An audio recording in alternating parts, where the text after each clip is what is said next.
Kisah Nabi Muhammad Sallallahu Alaihi Wasallam. Pernikahan Muhammad dengan Khadijah. Sejak 2 bulan pasca kepulangan kafilah dagang Khadijah yang dipimpin oleh Muhammad dari Syam, kekaguman Khadijah kepada Muhammad semakin bertambah. Demi menjaga kehormatannya, Khadijah meminta kepada Nafisah binti Munyah untuk menanyakan perihal lamarannya kepada Muhammad. Setelah terjadi kesepakatan antara kedua keluarga, akhirnya Muhammad dan Khadijah melangsungkan pernikahan. Khadijah memiliki seorang sahabat bangsawan bernama Nafisah binti Munyah. Keduanya akrab seperti layaknya kakak adik. Pada suatu kesempatan luang, Khadijah bertamu ke rumah Nafisah setelah sekian lama tak bersua. Ia pun mengetuk pintu rumah sahabatnya itu. Assalamualaikum warahmatullahi wabarakatuh. Waalaikumsalam warahmatullahi wabarakatuh. Tunggu sebentar. Oh, Khadijah, mari masuk ke dalam. Terima kasih. Maaf, aku baru bisa mengunjungimu sekarang. Tidak perlu merasa bersalah begitu. Aku tahu engkau sibuk mengurus bisnis. Engkau baik-baik saja, bukan? Bagaimana kabar anak-anakmu? Alhamdulillah, aku baik. Anak-anak juga dalam keadaan sehat. Bagaimana kabarmu, wahai Nafisah? Aku baik tentu saja. Alhamdulillah. Wajahmu tampak ceria. Apakah ada hal baik yang belum aku ketahui, wahai Khadijah? Iya, seperti yang kau lihat, Nafisah. Aku ini memang tidak bisa menyembunyikan rahasia darimu. Nafisah mencoba merayu Khadijah. Beberapa waktu lalu, Nafisah mendengar kabar bahwa sahabatnya itu telah menolak beberapa lamaran dari beberapa pembesar Mekah. Sebentar. Biarkan aku menebak apa yang membuatmu mengunjungiku di tengah kesibukanmu berbisnis. Jangan bilang ini tentang calon pendampingmu. Iya, lagi-lagi tebakanmu benar, Nafisah. Tapi, apakah engkau tahu apa alasanku menolak para pelamar itu? Karena harta yang kau miliki? Iya, itu salah satunya. Aku tidak ingin mereka menikahiku hanya karena harta yang aku miliki, kedudukan, atau fisik yang tampak indah di mata manusia. Sudah lama aku memantaskan diri untuk mendapatkan seorang pendamping yang berakhlak mulia dan dapat membimbingku ke arah yang lebih baik. Bagiku, harta kedudukan itu tidak penting. Nafisah tahu benar bahwa hanya ada satu laki-laki di Mekah yang memiliki kriteria calon suami Khadijah. Lelaki itu adalah Muhammad yang terkenal dengan gelar Al-Amin. Aku tahu siapa laki-laki yang engkau maksud. Baiklah, demi sahabatku tersayang, aku akan berbicara kepadanya. Memangnya siapa? Aku belum menyebutkan namanya. Dia Muhammad, pemuda bergelar Al-Amin. Apakah aku salah? Iya, engkau tidak pernah salah dalam hal menebak.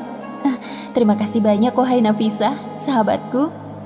Khadijah tidak heran dengan kecerdasan yang dimiliki Nafisah.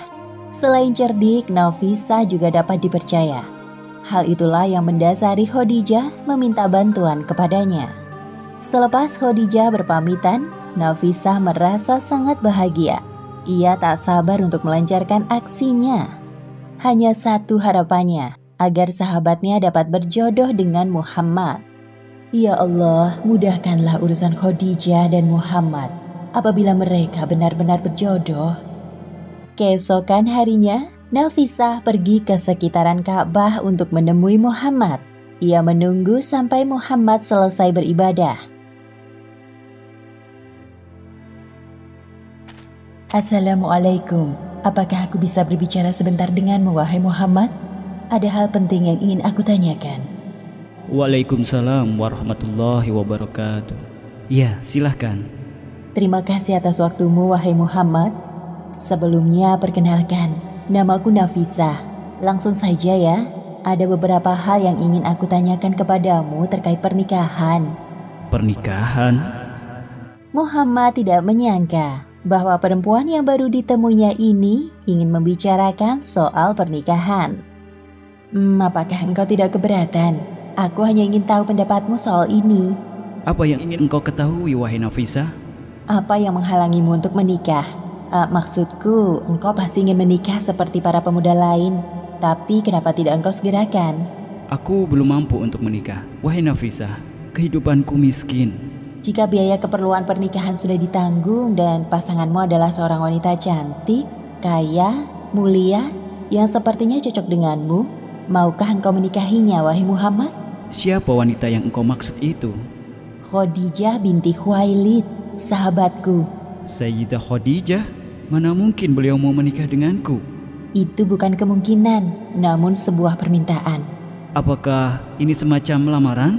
Benar sekali. Aku beri waktu engkau untuk berdiskusi dengan pamanmu. Sampai jumpa. Muhammad belum beranjak dari posisi duduknya sejak Nafisah pergi. Beliau masih terkejut dengan lamaran Khadijah yang tiba-tiba. Sebaiknya aku pulang dan membicarakan hal ini dengan paman. Langsung saja Muhammad menceritakan tentang lamaran Khadijah kepada Abu Thalib. Aku sangat senang jika engkau mengiyakan, wahai Muhammad. Lagi pula engkau sudah cukup dewasa untuk menikah. Sebentar lagi aku akan ditinggalkan keponakan tersayangku. Jangan berkata begitu, wahai paman. Aku akan sering mengunjungimu dan para sepupu. Pasti rindu berpisah dengan kalian. Aku justru merasa bahagia, nak. Setelah Nafisah mendapatkan jawaban dari Muhammad, ia segera memberitahukannya kepada Khadijah. Muhammad menerima lamaranmu, wahai Khadijah. Benarkah itu, wahai Nafisah? Alhamdulillah, terima kasih banyak. Semoga Allah selalu merahmatimu. Amin. Semoga berbahagia, sahabatku. Hari bahagia yang dinantikan oleh kedua mempelai akhirnya tiba. Dekorasi halaman rumah Khadijah dihias dengan sangat indah dengan cahaya lilin dan aneka bunga. Kamar pengantin dihias dengan kain sutra yang digantung rapi. Sedangkan lantainya diselimuti oleh permadani berwarna putih yang melambangkan kesucian pernikahan. Para pelayan Khadijah mengenakan seragam khusus untuk menyambut para tamu undangan yang hadir. Tampak para pimpinan Quraisy dan seluruh pembesar Mekah hadir. Sungguh pernikahan yang agung dan suci. Pengantin laki-laki datang bersama rombongan dari kabilah Bani Hashim yang dipimpin oleh Abu Thalib, Hamzah dan perwakilan dari Bani Mudhar. Muhammad adalah sosok laki-laki yang sempurna. Paras wajahnya manis dan indah. Perawakannya sedang, tidak terlalu tinggi atau terlalu pendek. Rambutnya hitam sekali dan bergelombang. Dahinya lebar dan rata di atas sepasang alis yang melengkung. Sepasang matanya lebar dan hitam. Hidungnya mancung, dadanya lebar dan bahunya bidang. Warna kulitnya terang dengan kedua telapak tangan dan kaki yang tebal. Jika berjalan, badannya agak condong ke depan. Melangkah cepat-cepat dan pasti. Pandangan matanya menunjukkan kewibawaan. Sedangkan pengantin wanita tampak anggun dan cantik dengan balutan gaun pengantin yang elegan. Seolah-olah hanya Khadijah yang pantas mengenakannya. Pernikahan Muhammad dan Khadijah berlangsung dengan sakral. Dalam pernikahan itu, Abu Thalib selaku wakil dari pihak pengantin laki-laki menyampaikan sambutannya. Segala puji bagi Allah yang telah menjadikan kita sebagai keturunan Ibrahim, Ismail, Ma'id dan Mudhar. Sesungguhnya anak saudaraku, Muhammad bin Abdullah adalah seorang laki-laki yang tiada bandingannya dalam kehormatan, keutamaan, kecerdikan dan kecerdasan. Meski ia tidak banyak harta, sesungguhnya harta adalah kenikmatan yang akan sirna dan sesuatu yang berubah. Muhammad yang telah kamu ketahui keluarganya telah meminang Khadijah binti Khuwailid dan memberikan mas kawin, baik yang ditunda maupun yang ada sekarang. Demi Allah, hal ini merupakan berita yang besar dan kehormatan yang tinggi. Kemudian sambutan diteruskan oleh Warokoh bin Naufal selaku wakil dari pihak pengantin wanita. Segala puji bagi Allah yang telah menjadikan kami sebagaimana telah disebutkan, memberi kami keutamaan sebagaimana telah dikatakan. Kami pemuka serta penguasa bangsa Arab, dan begitu pula kalian. Tidak ada kabilah yang mengingkari keutamaan kalian. Kami ingin menjalin tali ikatan dengan kalian. Saksikanlah wahai orang-orang Quraisy bahwa saya telah menikahkan Khadijah binti Khalid dengan Muhammad bin Abdullah. Mahar yang dikeluarkan dari pihak mempelai laki-laki untuk diberikan kepada pihak mempelai wanita adalah sebanyak 12 ekor unta muda.